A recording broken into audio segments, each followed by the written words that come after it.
नमस्कार दोस्तों, आपका स्वागत है मेरे चैनल पर। नव संवत्सर यानी भारतीय नववर्ष अर्थात हिंदू नववर्ष प्रत्येक वर्ष चैत्र मास की शुक्ल पक्ष की प्रतिपदा से प्रारंभ होता है। पौराणिक मान्यता के अनुसार ब्रह्मा जी ने इसी दिन सृष्टि की रचना की थी। चैत्र माह हिंदू नववर्ष का पहला महीना माना जाता है। इस दिन से ही पूरे वर्ष भर के अनुष्ठानों, पर्वों आदि के शुभ मुहूर्त तय किए जाते हैं। भारतीय काल गणना में विक्रम संवत पंचांग को सबसे ज्यादा महत्व दिया जाता है। विक्रम संवत पंचांग के अनुसार ही विवाह, नामकरण, गृह प्रवेश आदि शुभ कार्यों के शुभ मुहूर्त तय किए जाते हैं। हिंदू ग्रंथों में 60 संवत्सर का उल्लेख किया गया है, जिसके हिसाब से क्रमानुसार हर नव संवत्सर का नाम निर्धारित होता है। विक्रम संवत का आरंभ 57 ईसा पूर्व में उज्जैन के राजा विक्रमादित्य के नाम पर हुआ था। विक्रमादित्य के शासन से पहले उज्जैन पर शकों का शासन हुआ करता था।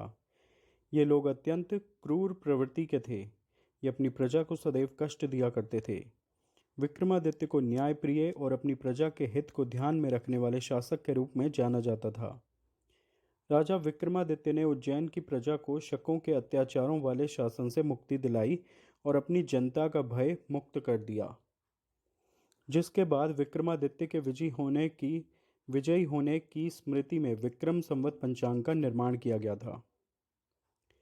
आगे मैं आपको बताने जा रहा हूँ कि हिंदू नववर्ष कब है, पर उससे पहले मैं आपको बताना चाहता हूँ कि इस साल व आने वाले सालों में हिंदू नववर्ष कब कब है। यह जानने के लिए आप मेरी वेबसाइट, जिसका लिंक इस वीडियो के डिस्क्रिप्शन बॉक्स में दिया हुआ है, वहाँ पर जाकर भी आप देख सकते हैं।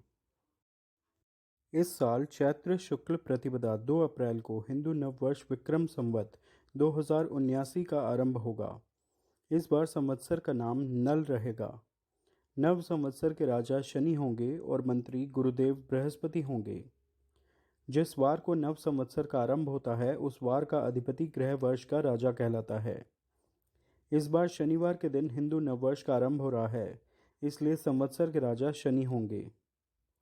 नव संवत्सर या हिंदू नववर्ष को नव संवत के नाम से भी संबोधित किया जाता है। जगत जननी माँ भगवती के भी रूपों की उपासना का पर्व नवरात्र में प्रकृति के प्रतीक शैलपुत्री की आराधना से इस दिवस की शुरुआत होती है। मर्यादा पुरुषोत्तम श्री राम का राज्याभिषेक इसी दिन हुआ। शकों को हराकर महान प्रतापी सम्राट विक्रमादित्य का राज्याभिषेक भी इसी दिन हुआ था। तभी से विक्रम संवत की शुरुआत भी हुई। भारत के अंदर सभी जन्मोत्सव, सभी विवाह उत्सव, सभी मांगलिक एवं शुभ कार्य की गणना विक्रम संवत से ही होती है।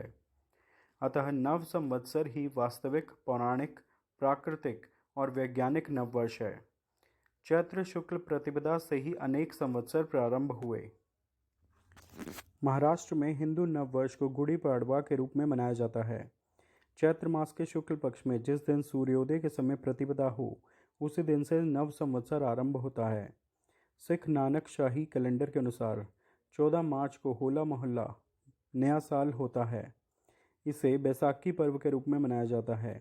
वहीं सिंधी लोगों का नया साल चैत्र माह की द्वितीया तिथि को चेटीचंड उत्सव के तौर पर मनाया जाता है। मान्यता है कि इस दिन भगवान झूलेलाल का जन्म हुआ था। 12 माह का एक वर्ष और 7 दिन का एक सप्ताह रखने का प्रचलन विक्रम संवत से ही शुरू हुआ। महीने का हिसाब सूर्य व चंद्रमा की गति पर रखा जाता है। विक्रम कैलेंडर की इस धारणा को यूनानियों के माध्यम से अरब और अंग्रेज़ों ने अपनाया। बाद में भारत के अन्य प्रांतों ने अपने अपने कैलेंडर इसी के आधार पर विकसित किए। नव वर्ष को भारत के प्रांतों में अलग अलग तिथियों के अनुसार मनाया जाता है।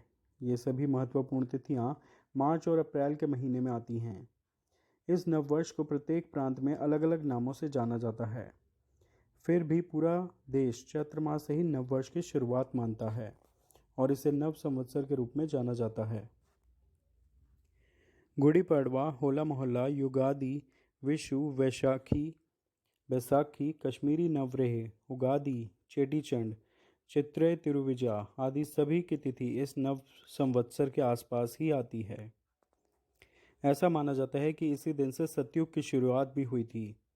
इसी दिन भगवान विष्णु ने मत्स्य अवतार लिया था। इसी दिन से नवरात्र की शुरुआत भी मानी जाती है। इसी दिन को भगवान राम का राज्याभिषेक हुआ था और पूरे अयोध्या नगर में विजय पताका फहराई गई थी। इसी दिन से रात्रि की अपेक्षा दिन बड़ा होने लगता है। रात्रि के अंधकार में नववर्ष का स्वागत नहीं होता। नया वर्ष सूरज की पहली किरण का स्वागत करके मनाया जाता है। नववर्ष के ब्रह्म मुहूर्त में उठकर स्नान आदि से निवृत्त होकर पुष्प, धूप, दीप, नैवेद्य आदि से घर में सुगंधित वातावरण करना चाहिए। घर को ध्वजा, पताका और तोरण से सजाना चाहिए। ब्राह्मण, कन्या, गाय, कौवा, कुत्ते और चींटी को भोजन कराया जाता है। फिर सभी एक दूसरे को नववर्ष की बधाई देते हैं, एक दूसरे को तिलक लगाते हैं, मिठाइयाँ बांटते हैं, नए संकल्प लिए जाते हैं। आप सभी को हिंदू नववर्ष की हार्दिक शुभकामनाएं। कृपया इस वीडियो को लाइक व शेयर करें व चैनल सब्सक्राइब करें ताकि जो भी नई वीडियो हम अपलोड करें वो तुरंत आपको मिलती जाए। धन्यवाद। जय माता दी।